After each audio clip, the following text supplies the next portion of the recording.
हमारी संस्कृति, हमारी पहचान। यज्ञ, योग, आयुर्वेद सदा रहे हमारे साथ। भारत के प्राचीन ग्रंथों एवं आधुनिक विज्ञान का दिव्य संगम, यज्ञ महिमा।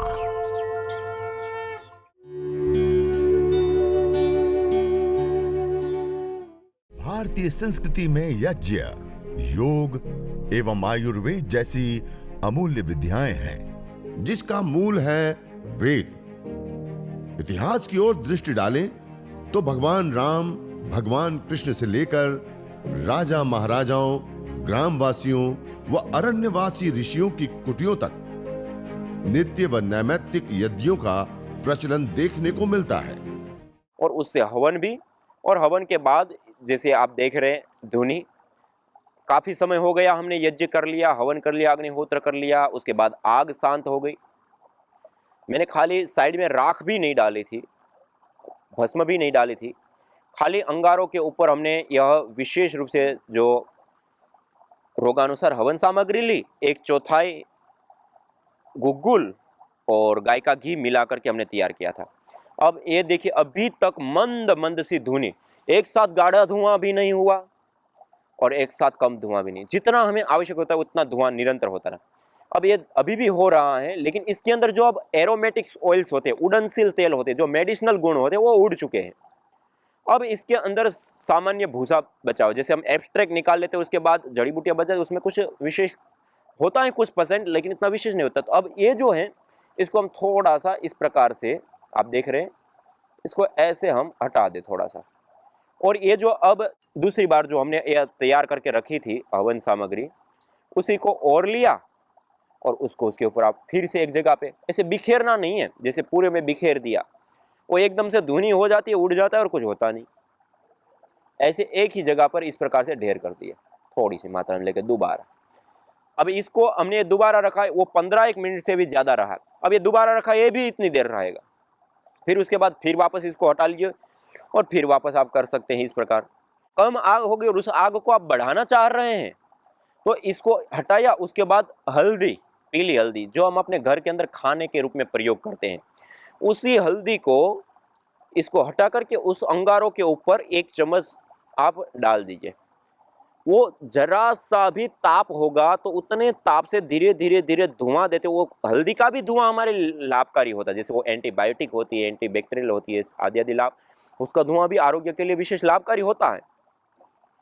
और उसके साथ साथ आप ऐसे करेंगे तो वो अंगारा वापस से तेज अंगारा हो जाता है और उसके ऊपर फिर वापस आप इस अंगारा के ऊपर इसको आप वापस इस प्रकार से रख दें।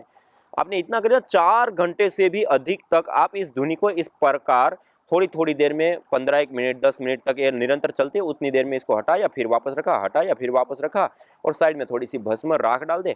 ऐसे करते 4 घंटे कम से कम आप इस आग को, इतना छोटा सा यज्ञ और थोड़ी सी स्टिक हमने प्रयोग की थी, उसकी आग को आप रख सकते हैं और धूम्र चिकित्सा कर सकते हैं, धुआं ले सकते हैं।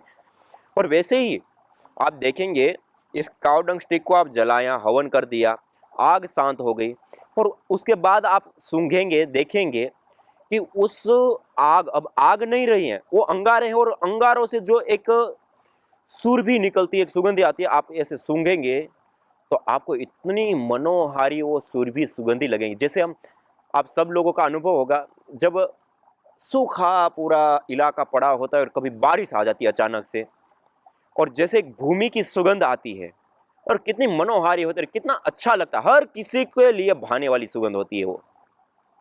ऐसे ही आप गाय के गोबर की स्टिक को या उपले को आप ऐसे जलाएं और जलाने के बाद जब वो शांत हो जाती है अग्नि और उसके बाद वो जो अंगारे बचे और उन अंगारों से जो ऊर्जा निकल रही हैं और जो सुरभि निकले, उसको आप ऐसे सूंघेंगे तो आपको वैसी एक दूसरी प्रकार की, वैसी सुगंध नहीं लेकिन एक दूसरी प्रकार, लेकिन वो भी एक ऐसी सुगंध होती है जो सबको भाने वाली होती है, बहुत सौमनस्यकारी होते हैं, गुड हार्मोन्स को बनाने वाले और हमारी चिकित्सा। तो खाली आप गाय के गोबर के उपले ऐसे हमने घर के अंदर कंडे रख लिया जला करके ऐसे, तब भी एक बहुत विशेष ऊर्जा से आप लाभान्वित हो सकते हैं। तो ऐसे ये बहुत लंबे समय तक ये अंगारे और उसकी धुनी करने के लिए ये गाय के गोबर की स्टिक बहुत विशेष करके लाभकारी होते हैं, हितकारी होती है, उपयोगी होती है।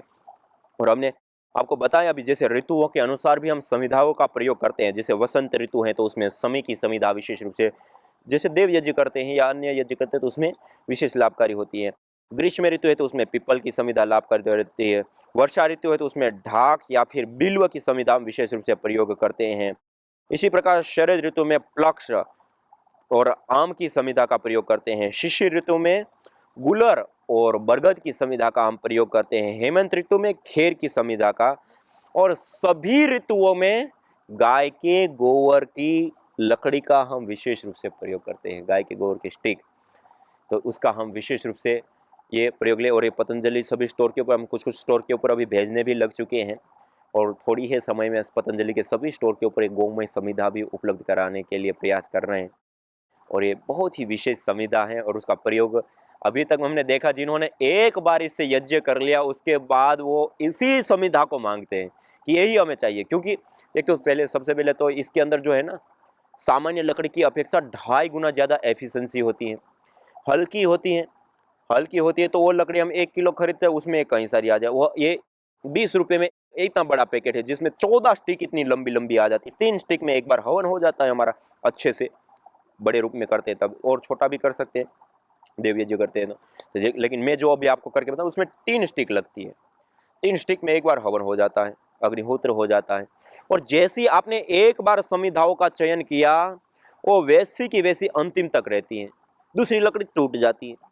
तीसरा, इसमें जो हम घी की आहुतियां देते हैं, सामान्य लकड़ी होती है तो गर्म होने के कारण उसके ऊपर जैसे एक जगह पे आपने आहुति दे दी, वो घी पूरा नीचे उतर जाता है, राख में, भस्म में नीचे चला जाता है, तल में।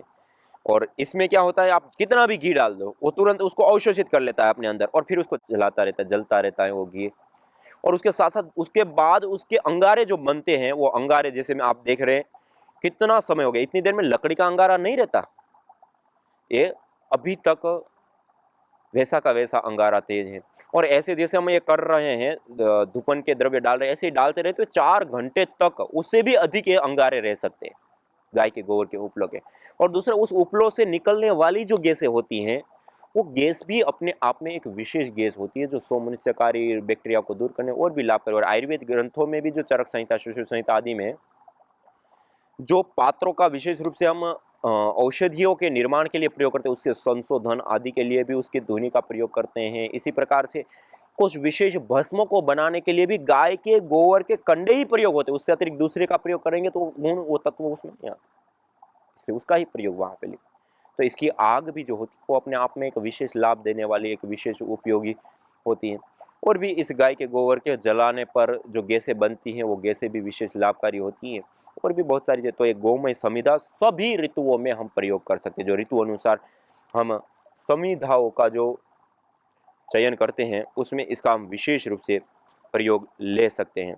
तो मैं वातारी हवन सामग्री के बारे में बताऊं तो वातारी हवन सामग्री हमने ली, जो मैंने आपको कुछ द्रव्य लिखा है, उन द्रव्यों को लेकर के उसके अंदर आप भारी मात्रा में विशेष रूप से काले तिल मिला सकते हैं, जिसके अंदर तेल की मात्रा हो। ऐसे एक होते हैं फोफी टाइप के हल्के, और एक होते हैं बहुत भारी, और उसके अंदर विशेष रूप से तेल होता है। ऐसे तेल वाले काले तेल मिला सकते हैं। तिल का ही तेल लिया, और जैसे हमने ये इसके अंदर मैंने कहा 10% हम गाय का घी मिलाते हैं कोई भी हवन सामग्री को हवन करने से पहले, 10% गाय का, जिससे इसलिए छोटे छोटे कण होते हैं वो आहुति देने पर जब उड़ते हैं, वो उड़ते नहीं है, वो व्यवस्थित रहते हैं। तो 10% जो हम गाय का घी मिलाते हैं, उसकी जगह पे आप उसमें भी तिल का तेल मिलाइए। हवन के लिए जो गाय के घी का हम प्रयोग करते हैं, वहां पर भी आप गाय के घी की जगह पे तिल के तेल का ही प्रयोग करें, या फिर 70-80%, 50% तक तिल का तेल और बाकी गाय का घी मिला करके और फिर हवन किया। और गुगुल, वातारी हवन सामग्री और उसके साथ साथ तिल का तेल मिला करके हमने तैयार कर लिया। जैसे हमने गाय के घी के साथ तैयार किया, ऐसे तिल के तेल के साथ 1/4 तिल का तेल लिया, गुगुल लिया और ये तैयार कर दिया। और उसको फिर अंगारों के ऊपर डाला और ऐसे धुनी किए, और उसमें रह करके जो वातज रोगों की शांति के लिए अलग अलग योगाभ्यास हम करते हैं, उन योगाभ्यास को, और विशेष रूप से प्राणायाम का हम अभ्यास करें, अनुलोम विलोम, कपालभाति, भ्रामरी, उद्गीत, ध्यान आदि। तो इस प्रकार से है वातज रोगों के लिए। ऐसे ही एक हवन सामग्री विशेष है, त्वक कांति हवन सामग्री। जो अलग अलग प्रकार के जो चर्म रोग होते हैं, उन चर्म रोगों की शांति के लिए, उन चर्म रोगों को दूर करने के लिए विशेष करके लाभकारी होती है त्वक कांति हवन सामग्री। त्वक कांति हवन सामग्री के अंदर गुगुल है, दुर्वा है, शतावर है, पनवाड़ है, दारू हल्दी, करंज, कुष्ठ, गिलोय, बावची, बहेड़ा, सफेद चंदन, काली जीरी, हल्दी, खेर, नीम, मंजिष्ठ, चिरायता, द्रोणपुष्पी, हरड़, देवदार, इंद्रायण, उश्वाह, अपामार्ग, अर्क मूल आंख की जड़, अनंत मूल, वच, काल मेघ, ये कई सारी ऐसी औषधियां हैं। उन औषधियों के सम्मिश्रण से जो बनती है सामग्री उसको हमने त्वक कांति हवन सामग्री नाम दिया। और इससे पहले हवन और हवन के बाद इसी प्रकार से धुनी और विशेष करके दांत खाद खुजली आदि कोई रोग विशेष है तो उसमें विशेष करके इन द्रव्यों का जो गाढ़ा धुआं होता है, गाढ़ा धुआं करके उस धुएं से शरीर को धूपित करते हैं, या फिर जो स्टीम बाथ के लिए आता है छोटा सा बोक्सा, उसके अंदर हम विशेष रूप से इसका प्रयोग करें कि छोटा सा कोई एक मिट्टी का पात्र ले लिया, उसके अंदर अंगारे लिए और उसमें ये गाय के घी के साथ इस सामग्री को बड़ी मात्रा में ऐसे बिखेर करके डाल करके उस स्टीम बाथ के बॉक्स के अंदर रख दिया और उसको बंद कर दिया। तो उससे हमारा पूरा शरीर जहाँ जहाँ पे भी विशेष करके जो रोग विशेष हुआ है, दांत खाद खुजले आदि, वो शांत होने लगते हैं, दूर होने लगते हैं। तो इस प्रकार से धूप स्नान इसको कहते हैं या शरीर को धूपित करना कहते हैं। ये धूप से भी हमारे चर्म रोग विशेष करके शांत होते हैं, दूर होते हैं, नष्ट होते हैं। इसलिए इस प्रकार से यह धूपन द्रव्यों का प्रयोग भी हम विशेष रूप से चर्म रोगों में भी करते हैं, त्वक कांति हवन सामग्री। इसी प्रकार से एक पक्षाघात के लिए, जो एक वात और मस्तिष्क से संबंधित दोनों से जुड़ा हुआ एक रोग है, पक्षाघात, पूरे का पूरा आधा हिस्सा जो है वो खाली हो जाता है, पूरा काम करना छोड़ देता है। तो उसमें जायफल, मंजिष्ठ, सर्पगंधा, कायफल, जटामासी, इंद्रायण के जड़, नागरमोथा, दालचीनी, मालकांगनी और नीरगुंडी, ये कुछ विशेष हवीर द्रव्यों से निर्मित हवन सामग्री को प्रयोग कर पक्षाघात और पार्किंसन इन रोगों में विशेष करके लाभकारी होती हैं। इसी प्रकार से कुछ आपके सामने आज जो मैं धूम्र चिकित्सा के हवीर द्रव्य को रख रहा था, उसमें कुछ महत्वपूर्ण और विशेष आपको आज धूम्र चिकित्सा के नुस्खे आप लिख सकते हैं। कफज तिमिर, जो नेत्र रोग होते हैं, आंखों से संबंधित जो रोग होते हैं, उन रोगों में विशेष करके धूम्र चिकित्सा के लिए जो हम द्रव्यों का प्रयोग करते हैं और हमारे शास्त्रों में चरक संहिता चिकित्सा स्थान में 26 के अध्याय में विशेष करके बताया है। मेंसिल, ये पहला प्रयोग जो कफज तिमिर के लिए मैं बता रहा हूं, उसके अंदर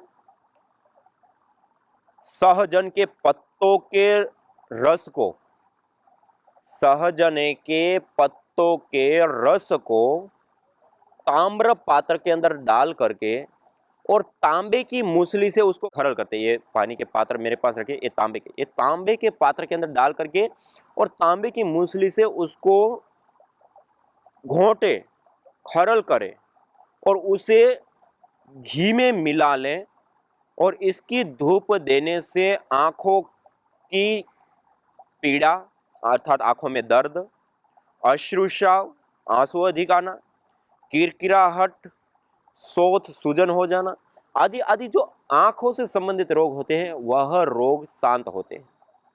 इसी प्रकार एक दूसरा नुस्खा जिसके अंदर वायविडंग, अपामार्ग, हिंगोट की छाल एवं खस, इसके धूम से नेत्र रोग ठीक हो जाते हैं। इसी प्रकार शहद की धुनी, मध शहद जिसको कहते हैं, उसकी धुनी से भी आंखों के रोग ठीक होते हैं।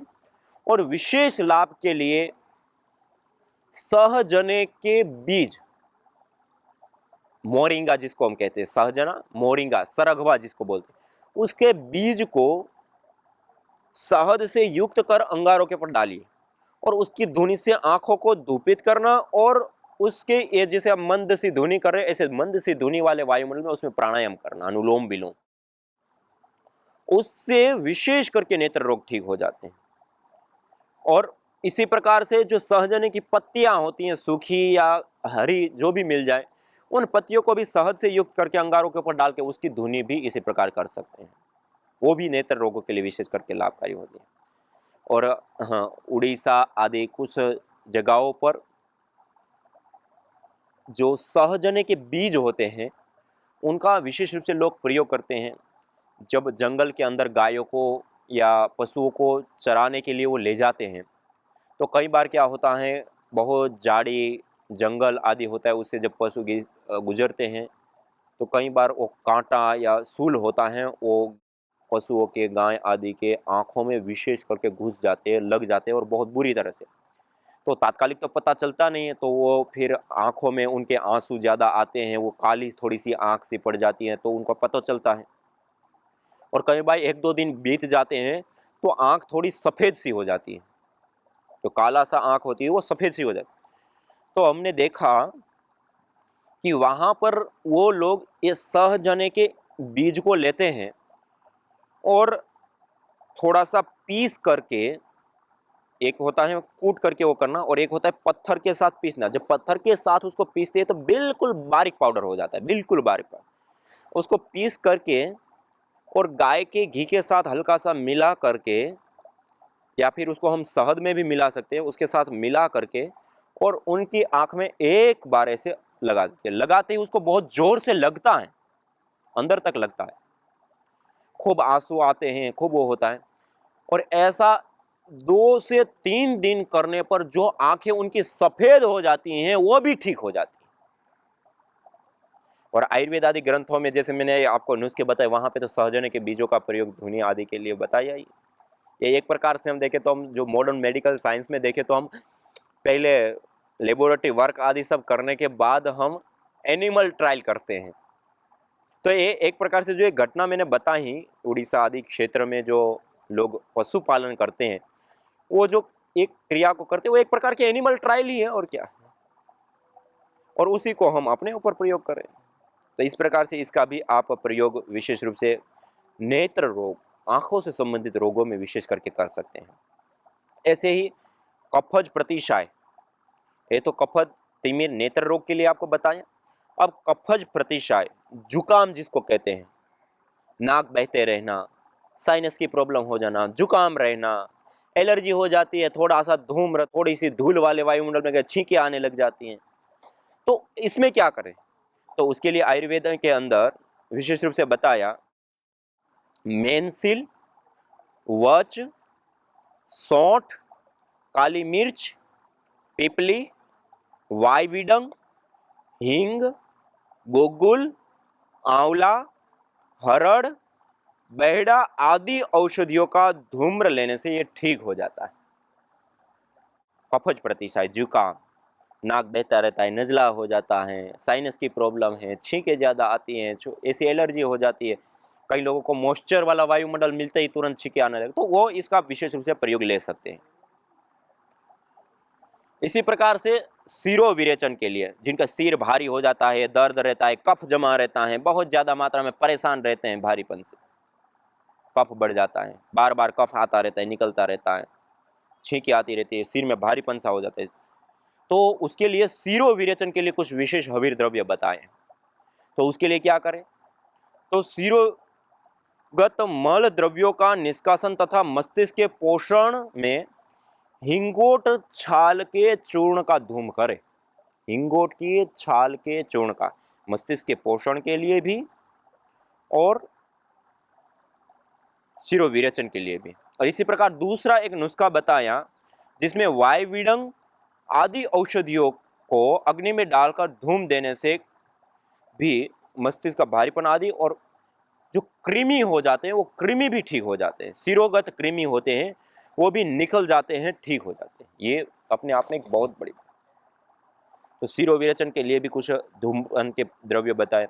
इसी प्रकार शिशु नैरोग्य के लिए, देखो छोटे छोटे बच्चे होते हैं, उनके आरोग्य के लिए विशेष करके देवदार, वच, हींग, कूठ या कुष्ठ या उसके अभाव में पुष्कर मूल, कदम्ब पुष्प, छोटी इलायची, हरेणुका कहते हैं निर्गुंडी को, इन्हें चूर्णित कर अर्थात उसका चूर्ण कर घी में मिला करके बच्चे को धूपित करना चाहिए। और इसको बच्चे को धूपित करने से बच्चे निरोग्यता को प्राप्त करते हैं। उनको fungal infection, bacterial viral disease से लेकर के अलग अलग प्रकार के जो रोग होते हैं उन रोगों से बच्चे बच जाते हैं। इसी प्रकार से वच, राल, कूट और गाय का घी इनको मिलाकर अंगारों पर डाल करके रख करके उसकी धुनी करने पर भी बच्चों को हम स्वस्थ निरोग्य रख सकते हैं।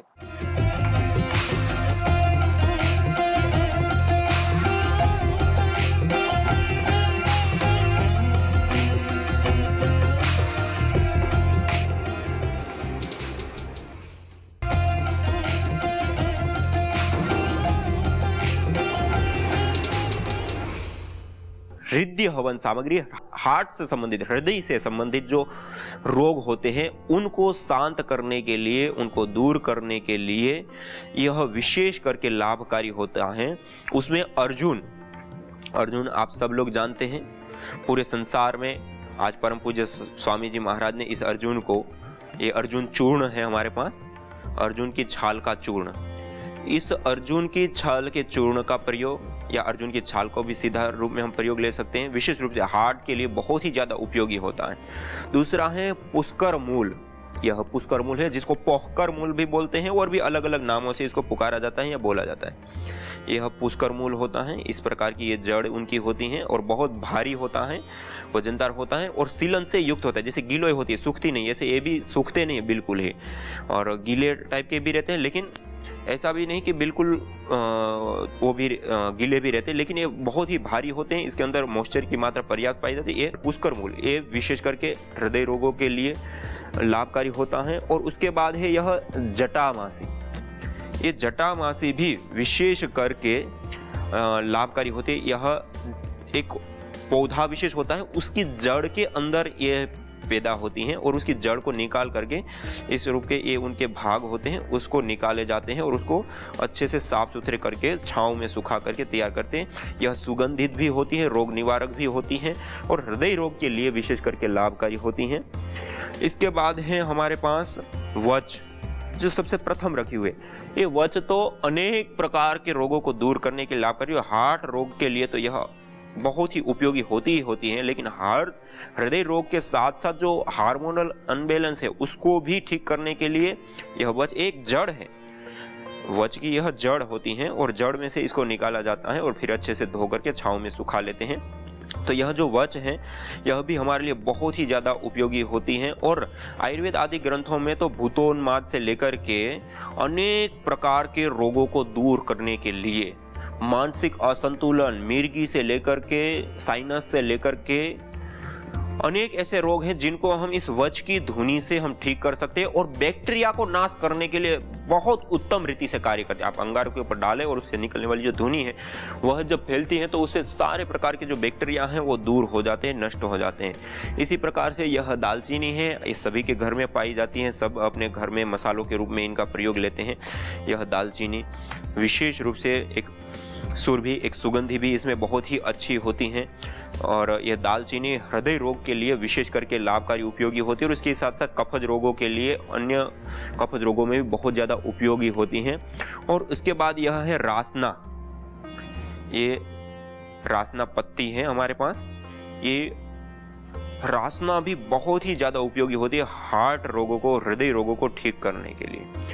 इन सारी जड़ी बूटियों का हम सेवन करें, इन सारी जड़ी बूटियों का क्वाथ बना करके पिए या इन्हीं जड़ी बूटियों का हम हवन करें तो उससे हमारे वह रोग ठीक हो जाते हैं। तो हमने जो हृदय हवन सामग्री बनाई है उसमें अर्जुन की साल, पोहकर मूल या पुष्कर मूल, जटामासी, वच, रासना और दालचीनी, इसका हमने विशेष सम्मिश्रण करके हृदय हवन सामग्री बनाई है और आप अपने घर में ही इन जड़ी बूटियों को ला करके खुद निर्माण कर सकते हैं। और इससे हृदय रोगी जिसमें विशेष रूप से हृदयाघात, जिसको हार्ट अटैक कहते हैं, उच्च रक्तचाप या हृदय संबंधी हर उपचार में यह उपयुक्त होती है हृदय हवन सामग्री।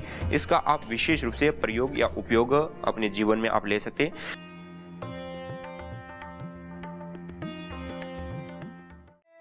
यज्ञ भारतीय संस्कृति की मुकुट मणि है, प्रतीक है, मूल है।